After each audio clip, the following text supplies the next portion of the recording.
Ambakulisayo mukumulamuko kyagenda maaso ne program Abanoonya.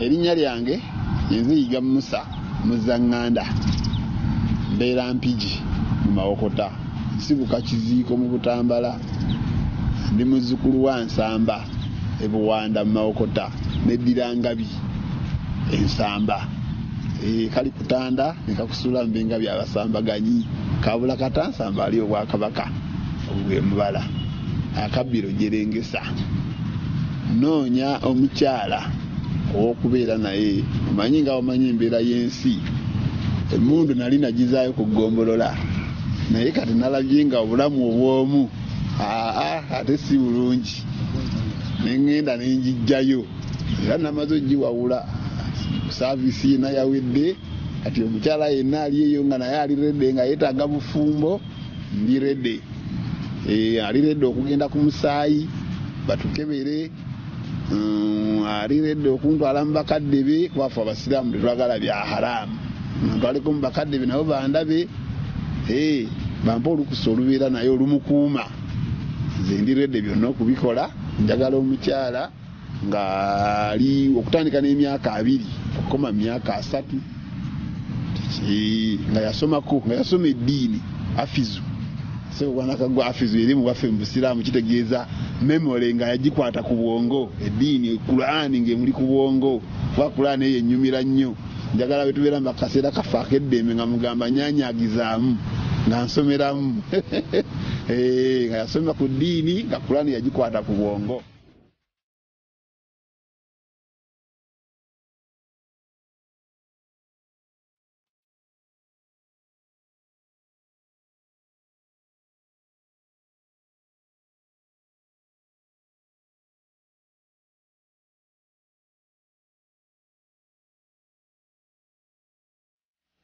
Nsanise nnyo kulabako muzzukulu wa Nsamba. Nange nsanise okusisinkana. Nina emyaka emeka? Nina emyaka 38. Mu myaka egyo gy'oyina ofuniddemu ezzadde ly'abaana nga Mungu yakampa abaana 3. Baana 3 beni wadde ng'omuganda tabala baana. Naye omulembe nga bwe gugenda nina okuboogera munnangajje nga amanyi obuvunaanyizibwa bwazze okusanga. Nali mbaddeko mu bufumbo netubako ensonga zaffe nga bumanyi ensonga twatuuka ne tutakkaanya munange ne muga nti yaffe eddiini ey'obusiraamu tetugamba nti kufa kwe kuli twawukanya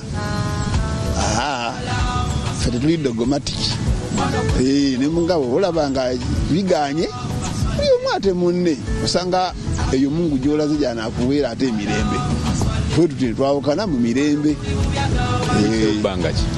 myaka kati 2 jege nti emundu nali njizizaayo kugombola nga mbiwumuddemu naye kati nagijjeeyo. Binonogo ki byogenda okuteeka mu mukwano gwo?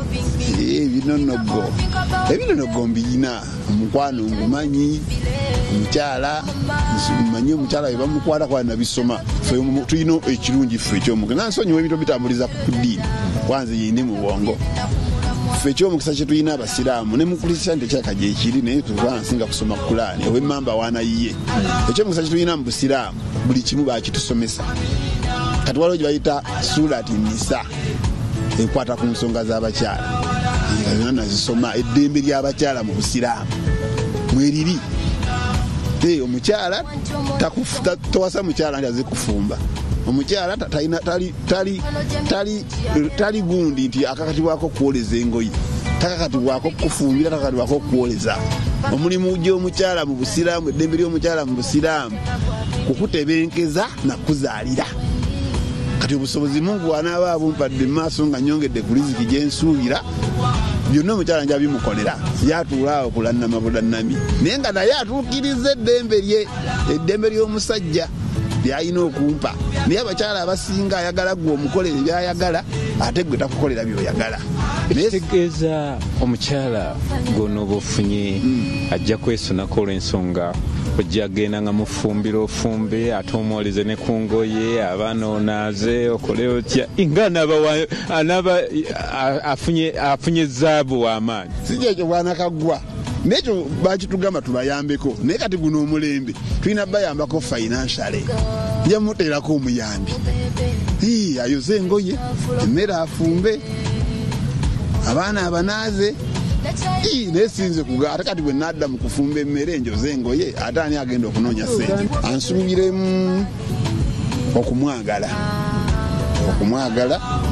naye nga kuliko kondisoni okumwagala nga naye anjagadde okumwagala ku lwa Katonda. N'ebisaanyizo ki by'otunuulidde byalina okuba nabyo? Omukyala oyo ebisaanyizo byenjagala biri kale biyinza okusukkawo alina okuba ng'asomye ku ddiini afizu nga yakwata Kulaani ku bwongo. Ekyokubiri alina okuba nga yasoma ku sikawutingi ate sikawutingi oyo mugazi tetujja kugendayo. Alina okuba nga yasoma ku sikawutingi okuba omusikawuti batusomesa engeri tulina okubeera mu mbeera y'ensi okugumiikiriza.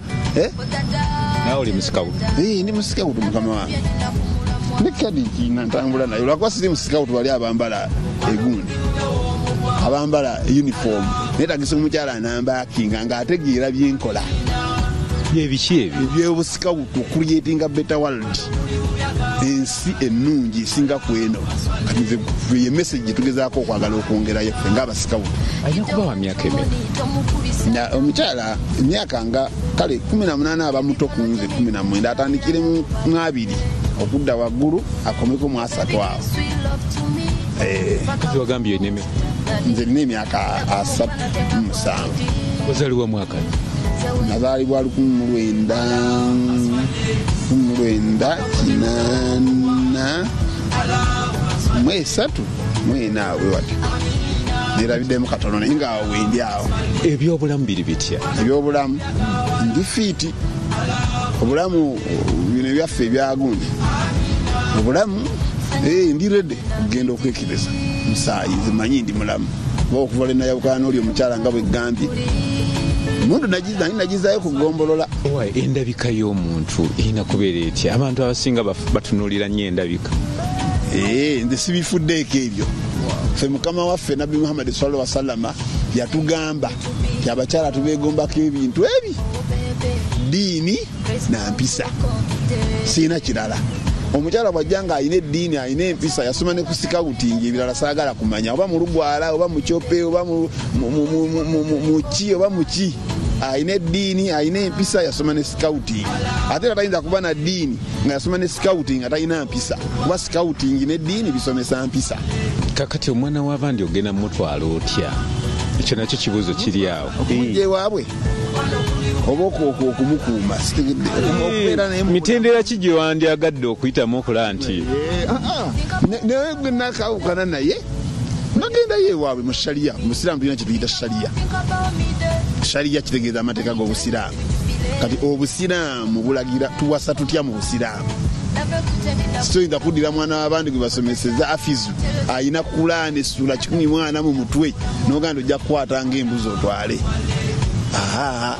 Ekyo tulina kukituulako babiri nze naye ye nambuulira bw'ayagala mutwale nze ni mweteefuteefu okukola kyayagala kataanaabanga naye alina byenjagala.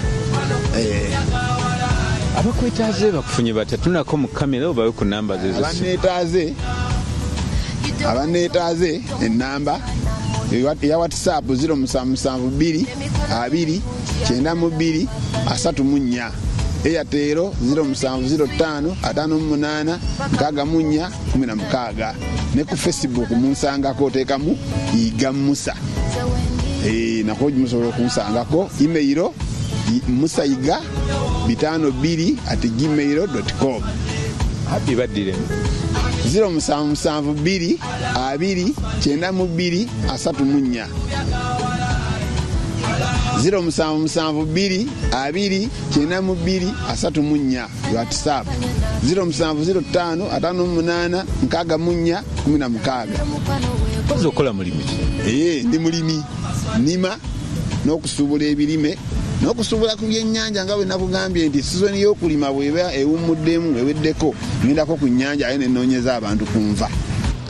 Obadde mulayi mulungi naddala gwe anyumira program Abanoonya.